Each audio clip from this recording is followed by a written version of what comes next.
Olá pessoal, sejam bem-vindos a mais um vídeo aqui no canal e antes de nós começarmos a tratar o tema de hoje, eu gostaria de fazer um agradecimento sincero e honesto sobre este crescimento que nós temos tido nas redes sociais. Tanto no Instagram como no YouTube, nós estamos a começar a desenvolver um conteúdo que está a atingir bastante apoio e principalmente no Instagram as interações, os likes, os comentários vêm com muito mais força e eu queria agradecer imenso esse apoio da vossa parte, esses likes, essas partilhas, esses comentários, as mensagens, até orações eu vou recebendo através de mensagem privada. As pessoas dizem-me que têm rezado por mim e isso agrada-me profundamente. No fundo, é isso tudo que eu peço. Peço partilha de conteúdos, interação, feedback e acima de tudo orações para que eu nunca fuja à verdade e para que eu traga sempre essa verdade para vocês estudarem e se aprofundarem nela. Ok, sem mais demoras nós vamos para o tema de hoje. Nós hoje vamos tratar as virtudes cardeais e eu no Instagram e nas outras redes sociais, também aqui no YouTube, eu sempre vou defendendo que as virtudes é algo que muda radicalmente a vida humana. E porquê é que eu defendo isto? Porque quando nós começamos a refletir, a pensar sobre os nossos impulsos e instintos, nós começamos também a escolher aquilo que é certo. E quando nós escolhemos aquilo que é certo, nós começamos a tomar melhores decisões para a nossa vida. Para além disso, para além de nós começarmos a tomar melhores decisões, quando nós crescemos nas virtudes, nós começamos a contemplar Deus de forma mais profunda, de forma mais real, de forma mais genuína, porque começamos a encontrar Deus nas pequenas coisas do dia a dia. A virtude é uma parte da imensidão que é a perfeição de Deus. E quando nós crescemos nessas virtudes, nós começamos a nos aproximarmos dele. Por isso as virtudes é um tema super relevante para estudarmos e eu hoje vou tentar ser prático de maneira a trazermos os conceitos necessários para que vocês apliquem na vossa vida. Bem, para não gerar muita confusão, convém esclarecer os tipos de virtudes que existem. Existem virtudes cardeais e virtudes teologais. As virtudes cardeais são aquelas que são alcançadas pelo esforço humano, enquanto que as virtudes teologais são aquelas que são infusas diretamente na alma por Deus. O que é que isto quer dizer? Que nas virtudes cardeais, nós com o nosso esforço, com a força do hábito até, nós começamos a desenvolver determinadas qualidades, certas disposições que podem ser chamadas as virtudes cardeais. Mas no que toca às virtudes teologais, é impossível nós conquistarmos essas virtudes sozinhos, porque elas têm origem em Deus. Então nós precisamos de ter a graça divina connosco para conseguir alcançar essas virtudes. No entanto, o tema de hoje são as virtudes cardeais, aquelas que são alcançadas pelo esforço humano. É claro, já vamos ver mais à frente que São Tomás de Aquino nos diz que essas virtudes podem ser aperfeiçoadas por Deus, podem ter um sentido sobrenatural, mas de certa forma é possível alguém, através do desenvolvimento de habilidades, vir a desenvolver essas virtudes. Mas isso é algo que já vamos ver mais à frente com mais detalhe. Em primeiro lugar, era importante nós distinguirmos então e sabermos de onde vem o termo virtude cardeal. É possível dizer que noutros filósofos o tema virtude já tenha surgido. Sócrates, Platão, mais ainda, mas só em Aristóteles é que nós percebemos de forma sistemática o conceito de virtudes cardeais. O que é que vai acontecer depois? São Tomás de Aquino vai utilizar toda essa base aristotélica e relacioná-la com a fé cristã. Então consegue um conceito de virtudes cardeais muito mais perfeito. É na Suma Teológica que conseguimos ter acesso a esse aprofundamento das virtudes cardeais, a esse relacionar da filosofia com a fé cristã. Portanto, acho que é uma versão bem mais completa, no entanto, tem a base em Aristóteles. Um pequeno parênteses também, que é importante vocês saberem, para se começarem também a ambientar. São Tomás de Aquino olhava para Aristóteles como o filósofo, era esta a alcunha até que ele lhe dava, porque ele reconhecia em Aristóteles o maior dos filósofos, aquele que tinha a doutrina mais próxima da verdade, aquele que tinha a filosofia mais próxima daquilo que seria a de São Tomás de Aquino. No entanto, por muito que São Tomás de Aquino tenha uma admiração enorme pela filosofia de Aristóteles, há uma pessoa que é citada mais vezes na Suma Teológica e que nós muitas vezes não fazemos ideia. Essa pessoa é Santo Agostinho, que é citada mais vezes ainda do que Aristóteles, segundo alguns filósofos tomistas e alguns estudiosos da Suma de São Tomás de Aquino. Santo Agostinho é muito identificado, muito referenciado na Suma Teológica e, portanto, estas são as duas grandes referências que São Tomás cita e usa muito na Suma Teológica.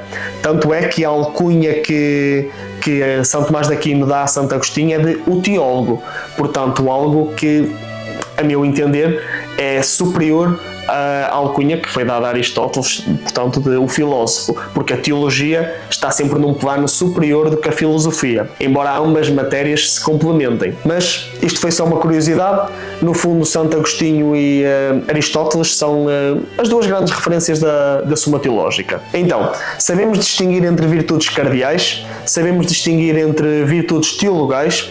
Agora sabemos que o contexto de virtude cardeal, a sistematização desta virtude vem de Aristóteles, foi aperfeiçoada por São Tomás, mas agora nós precisamos de saber o que é uma virtude, em termos simples e práticos.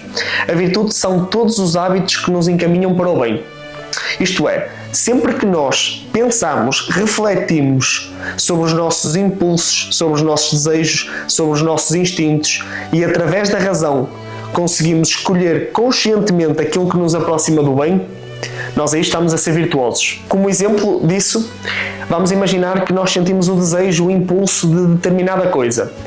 E vamos supor que esse desejo é mau, não é algo que nos direciona para o bem. Ser virtuoso neste caso é olhar para esse desejo racionalmente e escolher aquilo que nos aproxima do bem, ainda que seja algo contrário àquilo que nós tínhamos vontade no momento. Isto é, na prática, utilizar a virtude e praticar a virtude, mover-se pelo bem maior. E aqui entra já um ponto importantíssimo que Aristóteles define lá no livro Ética a Nicômaco. A diferença entre um animal racional, o homem, e a diferença entre o outro animal não racional. É que, no caso do animal, ele não tem a capacidade de raciocinar, de deliberar sobre as suas ações. Ele não tem a capacidade de escolher aquilo que é certo, aquilo que o aproxima do bem. Ele normalmente é movido pelos seus instintos, pelos seus desejos. Ele não vai nunca achar ou escolher com base no bem, escolher com base naquilo que é certo. Ele vai sempre seguir os seus desejos e impulsos. Esta é uma grande característica do animal. Por exemplo, se nós pensarmos num leão e imaginemos que um leão ataca outro, ele não vai pensar nunca se essa ação é moral ou não. Ele vai atacar outro porque importunou e ele vai resolver a questão seguido por um instinto.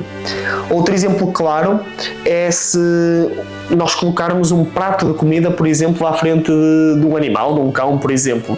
Ele não vai pensar se essa comida sequer é saudável, ele não vai pensar se convém dosear essa comida para o resto do dia, se for boa aos olhos dele, ele vai simplesmente devorar aquele prato. Ele não vai pensar em absolutamente mais nada. O pensar, o raciocinar, o escolher aquilo que é certo por um bem maior, o recusar por vezes um instinto, recusar um desejo que nos afasta do bem, isso é característica típica do ser humano. Por exemplo, e agora eu creio que vai ficar, as duas perspectivas vão ficar bem ilustres, bem esclarecidas para nós. Um ser humano que está num processo de emagrecimento e ele vai a uma festa de anos, por exemplo, ou até uma pastelaria e vê uma montra de bolos e coisas que o agradem. Mas imaginemos que esse ser humano, essa pessoa, ele está num processo de emagrecimento. Ele tem uma meta de emagrecer em X tempo e não pode comer determinadas coisas. Ou então ele está a treinar para uma competição e tem que se abster de determinadas comidas durante um período de tempo. O que é que acontece aqui? O ser humano tem a capacidade de, perante o desejo dele, escolher aquilo que é certo, que neste caso é abdicar daquela comida por um bem maior, que neste caso pode ser o próprio emagrecimento, pode ser a melhoria da saúde ou pode ser a forma física para enfrentar essa competição. O que acontece é que ele aqui pode rejeitar o seu instinto em prol de um bem maior. Então isto está claro, o animal não é capaz de fazer isso e o ser humano tem a capacidade de fazer isto. Isto significa que nós podemos não ser escravizados pelos nossos desejos e os nossos impulsos, que é o que acontece a muita gente. Aristóteles dizia que o ser humano normal muitas vezes é guiado pelo prazer ao ponto de não o conseguir controlar. E é o que acontece muito na sociedade hoje. Pela falta de virtude, pela falta de racionalizar perante as ações que estão à nossa frente, que se encontram connosco no dia-a-dia, nós acabamos a ser por vezes escravizados por determinados impulsos, instintos, desejos que nos levam para o mal e que nos afastam do bem. Portanto, a proposta hoje, a proposta ao conhecermos as virtudes, é exatamente essa: começar a dominar sobre esses impulsos. A tão famosa expressão que São Paulo utilizava tanto no Novo Testamento. Portanto, a característica do autodomínio. Portanto, para concluir este tópico, e de forma muito simples, a virtude é todo o hábito que nos conduz ao bem, e o homem tem a capacidade de decidir e escolher agir pelo que é certo, ainda que os seus instintos sejam contrários àquilo que é o certo, que é o correto, que é o bem maior. Portanto, nós distinguimos entre virtudes teologais e virtudes cardeais. Nós sabemos de onde vem o termo cardeal, nós agora sabemos o que é uma virtude, então nós precisamos de saber o que é o contrário de uma virtude. Qual é o termo que usamos quando nos queremos referir a um comportamento, a um hábito contrário à virtude? Então nós podemos concluir aqui que o contrário de virtude é vício. E se nós dávamos a definição à virtude de todo o hábito que nos aproxima do bem, nós então definimos vício como todo o hábito que nos afasta do bem, por lógica. Mas esses vícios, esses hábitos que nos afastam do bem, eles podem se afastar da virtude por defeito ou por excesso. Para Aristóteles, a virtude era aquilo que estava no meio de dois extremos. Nós agora vamos então pegar em dois exemplos práticos do que são duas virtudes e vamos analisar os vícios por defeito e os vícios por excesso. Por exemplo, na virtude da coragem, e coragem vamos entender que é a virtude, é o que está no meio, é o equilíbrio, nós podemos ter uma pessoa que peca por defeito, que é aquela pessoa que tem medo de todos os desafios, aquela pessoa que se recusa a sair da zona de conforto, aquela pessoa que se recusa a fazer determinada coisa pelo bem maior, por falta de coragem. Por outro lado, nós podemos ter aquela pessoa que, porventura, pode ser interpretada como alguém que tem excesso de coragem, mas que, no fundo, é uma pessoa que se precipita em todas as decisões, acha que todos os desafios são dela. Ela tem pouca prudência, pouca racionalidade a decidir sobre as coisas e então entra em tudo precipitadamente. E esse é um vício por excesso que também se afasta da virtude. O outro exemplo que nós temos aqui, que eu trouxe para vocês, é sobre a virtude da generosidade. Generosidade, portanto, encontra-se no meio. É o bom uso dos meios financeiros, do dinheiro. Isso é ser generoso, de forma bastante simples. Um vício por defeito seria aquela pessoa que é avarenta, aquela pessoa que não gasta em absolutamente nada. Ela faz do seu dinheiro o seu maior tesouro, porque ali está o coração dela. Então ela não dispõe do dinheiro para ajudar em caridade, para contribuir para boas obras, para obras que nos elevem a Deus ou até que nos ajudem a lutar por boas causas. Essa pessoa não é capaz de fazer isso. Ela guarda o seu dinheiro a 7 chaves. Isto seria um vício por defeito. Por outro lado, nós podemos ter uma pessoa que peca por excesso. E esse tipo de pessoa seria o típico esbanjador, como diz Aristóteles. Aquela pessoa que gasta o dinheiro descontroladamente. Aquela pessoa que não gasta no que deve, com quem deve e na medida que deve. Então, nós aqui começamos a perceber que nós temos a virtude e temos sempre então estes vícios que são afastamentos da virtude e que podem ser por defeito ou por excesso. Uma pequena particularidade do vício: o vício afasta-nos daquilo que é o bem, daquilo que é real, ele distorce o nosso juízo, ele faz com que nós percamos a decência, a noção para julgar as coisas tal e qual como elas são. Então qual é o desafio aqui que é interessante todos fazermos? Ninguém aqui é isento de vícios, ninguém aqui é perfeito. As virtudes dão-nos um caminho para nós crescermos também em santidade, mas o interessante aqui é o seguinte: nós identificarmos quais são os nossos vícios, reconhecermos qual é a virtude e afastarmos-nos cada vez mais dos vícios e irmos em direção à virtude. Este é o ponto, isto é o desafio quando nós começamos a compreender entre o que é virtudes e entre aquilo que são os vícios. Então, sabendo o que é virtude, sabendo o que é vício, nós partimos então para as virtudes cardeais. Quais são, quantas são e o que é que cada uma significa e exemplos práticos de cada uma. Portanto, as virtudes cardeais são 4 e a primeira que nós podemos trazer para aqui é a prudência. O que é a prudência? A prudência é tomar a decisão certa, no momento certo, em prol de um bem maior. Isto é, um exemplo prático do que pode ser a prudência. Um governante, por exemplo, que está à frente de um país e que faz as leis de acordo com a virtude, de acordo com a lei natural, de acordo com Deus, porque está realmente preocupado em ajudar as pessoas e encaminhar as pessoas para o bem. Aliás, o princípio da legislação é mesmo esse, segundo Aristóteles, é dar um norte às pessoas, ensiná-las através da lei, procurarem o bem. Então isso seria um governante extremamente prudente, alguém que não age precipitadamente, alguém que escolhe as leis ao pormenor, alguém que pensa detalhadamente nos assuntos para que todas as decisões se aproximem do bem. Vai falhar, como vimos anteriormente, é claro que vai falhar, ninguém está isento de erros, mas as decisões são pensadas, são refletidas, não são meros atos precipitados que nos podem pôr em causa e colocar em grandes riscos. Um pequeno alerta sobre a prudência que é importante darmos. Normalmente as pessoas podem cair aqui num vício que deriva da prudência, que é a cautela excessiva. E a cautela excessiva pode nos fazer racionalizar de tal forma que nós deixamos de tomar decisões, nós ficamos bloqueados. Então é sempre importante, quando estamos dentro do âmbito da virtude da prudência, refletirmos, escolhermos bem aquilo que nós vamos decidir, não agir precipitadamente, mas ao mesmo tempo não entrar nesta cautela, neste pensamento excessivo que nos pode paralisar. Isto é sempre importante trazer estas dicas para que nós não caiamos nos vícios e que todos nós vamos em direção à virtude. Segunda virtude importante, a justiça. E justiça não é nem mais nem menos do que dar a cada um aquilo que lhe é devido.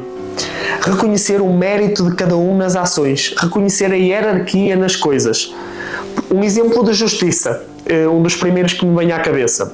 Imaginemos que numa empresa, no contexto profissional, nós temos 2 trabalhadores exatamente iguais ao nível dos recursos, ao nível das condições, ao nível das capacidades, só que um deles esforça-se mais e consegue obter melhores resultados. Segundo a justiça, nós temos que recompensar aquele que se esforçou mais e que obteve melhores resultados. É claro que eu aqui estou a igualar todas as variáveis e que, em termos reais, por vezes isso não é tão simples. Mas vocês conseguiram captar a verdadeira essência daquilo que é justiça. Olhar o mérito de cada um. Um pequeno alerta sobre a virtude da justiça. Justiça não é o mesmo que igualdade. Aliás, igualdade absoluta nem existe. Foi um tópico que a Revolução Francesa trouxe bastante, deu bastante ênfase, mas, ao fim e ao cabo, e isso pode ficar até para outro vídeo, igualdade absoluta não existe. Justiça, então, é dar a cada um aquilo que lhe é devido, analisar a situação concreta de cada um, analisar o mérito de cada pessoa e atribuir, então, a cada pessoa aquilo que merece, face à sua situação atual. Então, nós temos a virtude da fortaleza, em terceiro lugar. E a fortaleza consiste em nada mais, nada menos do que suportar dificuldades, suportar obstáculos, suportar adversidades em prol de um bem maior. E quando eu digo um bem maior, eu refiro-me, por exemplo, a Deus. Eu refiro-me à família ou outra causa que nos eleve para o bem. Então é esse o conceito de bem maior. E há 2 coisas que nos ajudam imenso a ter a virtude da fortaleza. Em primeiro lugar, a paciência. A paciência é algo fundamental para quem quer alcançar esta virtude, porque toda a gente sabe que para alcançar determinado objetivo ou determinado bem, nós damos por vezes muitos progressos, mas também temos muitos retrocessos. Subimos um degrau e descemos outro. É muitas vezes um processo lento até nós melhorarmos, até nós conquistarmos alguma coisa, até nós nos tornarmos mais fortes. E por vezes é preciso paciência para suportar isto tudo. O cristão principalmente tem que saber disto. Para levar a sua obra avante, ele precisa de paciência, porque vão haver muitas tentações no caminho. Vão haver muitas pessoas a tentar provocar, a tentar destabilizar. Então é preciso paciência para nós conseguirmos lutar por esse bem e concretizar esse bem. Há outra coisa fundamental para atingir esta virtude da fortaleza, e que isto eu posso dizer na prática, que me ajudou imenso a alcançá-la. Não significa que, como eu disse anteriormente, nós já estamos no plano máximo do que é fortaleza, mas com certeza que comparado com aquilo que eu era há um ano atrás, estou bem melhor nesta área. E qual é a coisa que me ajudou verdadeiramente a conquistar mais a virtude da fortaleza? O treino físico. É algo que nos pode ajudar imenso no que toca a esta qualidade, a esta virtude. Porquê? O treino físico, para mim, é zero estético. E eu passo a explicar porquê. Ninguém acorda de manhã totalmente motivado para ir treinar. Então no inverno agora a coisa complica. Qual é o meu raciocínio quando acordo de manhã para ter que ir fazer o meu treino? É que cada vez que nós treinamos, nós estamos-nos a encontrar com o sacrifício. É um encontro diário com a força, com a coragem, com a virtude da fortaleza. Em cada treino nós fazemos esse sacrifício. Eu lembro-me que no carro, nas minhas orações, eu vou oferecer esse sacrifício a Deus e vou pedir para que Ele me faça crescer mais nessa virtude da fortaleza. Porque é isso mesmo, cada treino é um encontro com o obstáculo, com a adversidade, com a dor. E no fundo é isso que nos torna mais fortes, porque a cada treino, a cada prova de resistência, a cada desafio físico que nós façamos, nós vamos tolerar cada vez mais a dor. E isso vai fazer com que nós nos tornemos cada vez mais fortes. Há um outro ponto a respeito do treino físico, que é muito importante realçar. Quando nós treinamos o nosso físico, nós também ficamos, consequentemente, com a saúde melhor. Nós tornamos-nos mais vitais, nós tornamos-nos mais enérgicos, mais saudáveis e, assim sendo, nós conseguimos ter mais capacidades para empreender mais coisas. Exemplo, em vez de nós colaborarmos apenas num projeto profissional, nós conseguimos colaborar nesse projeto e conseguimos contribuir na nossa freguesia, por exemplo, na paróquia. Nós conseguimos ainda empreender uma série de coisas no nosso dia-a-dia. Tudo à conta desta vitalidade, desta saúde, desta força física. Então o exercício físico é muito mais do que o estético. É um encontro diário com a virtude da fortaleza. É um dos vários casos que dá para treinar esta virtude. Por último, nós temos a virtude da temperança. E o que é em termos simples, a virtude da temperança? É o domínio dos instintos captados pelos nossos sentidos. Basicamente é o domínio sobre os prazeres do corpo. O que é que isto significa? O temperado é aquela pessoa que se modera quanto à alimentação, quanto à bebida, quanto aos prazeres sexuais, de modo a que nenhum desses prazeres nos escravizem. Então é como se fosse uma moderação, um equilíbrio, um domínio sobre esses prazeres. Esta virtude é muito importante, eu falo muito dela lá no Instagram, porque de facto foi uma das virtudes pela qual eu comecei esta caminhada e aconselho imenso também a fazerem o mesmo. Quem domina a virtude da temperança consegue também crescer para outras virtudes. Dúvidas comuns relativamente à virtude da temperança. Joel, isto significa que, por exemplo, na questão que tu falaste sobre a comida, eu nunca mais vou poder comer alguma coisa que eu goste, mas que não é saudável? Não, não é isso. A virtude da temperança é um equilíbrio. É que se calhar tu não vais poder comer isso todos os dias. Tu vais comer uma vez por semana, 2 no máximo, e vais-te moderar entre coisas que são saudáveis e coisas que te fazem menos bem. Aristóteles esclarece esse ponto. É que a virtude da temperança não é a anulação do prazer. Nós somos seres humanos e vamos sentir esses desejos, e há prazeres por vezes que são saudáveis, até termos, e que estão totalmente dentro do nosso dia-a-dia e que não há mal nenhum em nós seguirmos. Agora, significa por vezes que alguns prazeres que nos podem desencaminhar, é preciso determinado equilíbrio, determinada moderação, e é isso que se fala aqui.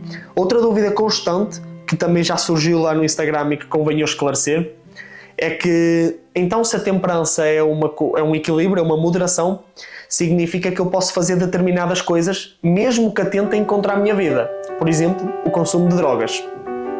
E aí eu respondo que não, porque Aristóteles diz que o temperado jamais vai desejar algo que atente contra a própria vida, que atente contra o próprio corpo violentamente, que atente contra a sua decência, contra o seu juízo, contra a sua capacidade de decidir. Então, quando há coisas que são automaticamente más por si próprias e que não cabem então no conceito de equilíbrio, elas precisam de ser afastadas imediatamente. Em resumo, a virtude da temperança é basicamente dominar os prazeres do corpo, moderar, equilibrar. Uma questão que também fazem muito, principalmente aquelas pessoas mais atentas, é: ok, se as virtudes cardeais podem ser alcançadas pelo esforço humano, significa então que eu não preciso de Deus. É isso que tu queres dizer, Joel? E para isso nós temos que dizer que não, que nós precisamos sempre de Deus, precisamos sempre da graça divina, quanto mais não seja para aperfeiçoar as nossas virtudes, para lhes dar um sentido sobrenatural. Porque vamos lá ver o seguinte: é possível que uma pessoa que não seja cristã seja prudente. Basta ela estudar, se instruir, melhorar em determinadas coisas e ela automaticamente vai ser mais prudente. É possível que uma pessoa se torne temperada e que não seja cristã. Por exemplo, um atleta, ele com certeza que vai olhar para a alimentação e vai ter cuidado. E isso é independente da sua fé ser cristã ou não. O ponto aqui é que estas virtudes cardeais humanas, elas seguem a razão humana. E a razão humana jamais se pode aproximar da perfeição divina. Então nós precisamos sempre da graça de Deus para aperfeiçoar estas virtudes, para que elas se tornem mais próximas daquilo que é a perfeição de Deus, para que elas se tornem muito mais capazes, muito mais completas, para que nós tenhamos nelas um sentido mais sobrenatural. Então, como aperfeiçoamos as virtudes humanas? 100% de esforço humano, aquilo que nós podemos fazer, nós vamos fazer, e depois nós vamos rezar, nós vamos ter uma vida de penitência, nós vamos frequentar os sacramentos para conseguir ter tão bem a graça divina. E quando nós juntamos esforço humano com graça divina, nós conseguimos então ter as virtudes num sentido mais pleno, mais completo. Faz lembrar até aquela frase de Santo Agostinho, que é: faz o que podes e reza pelo que não podes, para que Deus o permita que o possas. Então, São Tomás também fala muitas vezes desta questão do livre-arbítrio e da graça divina, ou seja, da ação humana e da graça divina. Portanto, isto está tudo interligado. Apesar de que é possível alguém desenvolver virtudes humanas, mas nós só vamos conseguir obter a completude destas virtudes quando estamos sob a graça divina, porque estamos a dar-lhe um sentido então sobrenatural que ultrapassa a razão humana. Esta questão, eu sei que muitos de vocês podem querer explorar mais a fundo. A fonte está na questão 63, primeira parte da segunda parte da Suma Teológica. É só porque alguns de vocês gostam de explorar um pouquinho mais a doutrina, e então ela encontra-se aqui nesta referência. Então, para terminar este vídeo, eu vou dar algumas recomendações de livros, porque é importante vocês também, se quiserem aperfeiçoar mais um bocadinho o termo de virtudes, de vícios, terem boas referências que sejam realmente engrandecedoras, que sejam verdadeiras, que sejam bom conteúdo para aperfeiçoar então e para saber mais sobre este tópico. Eu vou sugerir de novo o Ética Nicômaco de Aristóteles, e eu sei que também já sugeri no outro vídeo sobre como melhorar a rotina de estudos, como começar essa vida intelectual. Eu sugeri esse vídeo e é sem dúvida uma forte referência neste tema. Depois nós temos a Suma Teológica, aperfeiçoada por São Tomás de Aquino. Expliquei no início que ele utiliza a base de Aristóteles e relaciona com a fé cristã. A Suma não fala só de virtudes, ela tem um pequeno capítulo destinado a isso. É algo porventura mais complexo de entender, mas ali vocês encontram uma verdadeira doutrina, ali vocês encontram verdade no estado puro, e portanto é sempre bom eu aconselhar essa obra. Depois nós temos um terceiro livro, que este é aquele que eu gostaria de incentivar já a que vocês leiam, que é o Conquista das Virtudes, do Padre Francisco Fausto, e estamos quase a ter este livro em português de Portugal. Neste momento só está disponível em português do Brasil. A sua tradução deve estar quase terminada, a sua publicação deve estar aí à porta, mas para quem se quiser adiantar, este é um excelente livro. Porquê?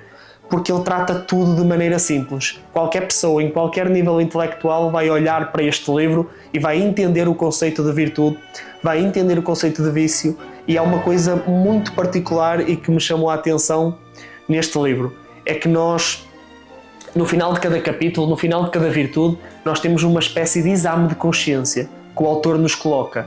E esses exames de consciência são duros, por vezes, mas é muito bom para nós orientarmos a nossa vontade, para nós tomarmos um rumo para a conquista das virtudes, tal como o título deste livro indica.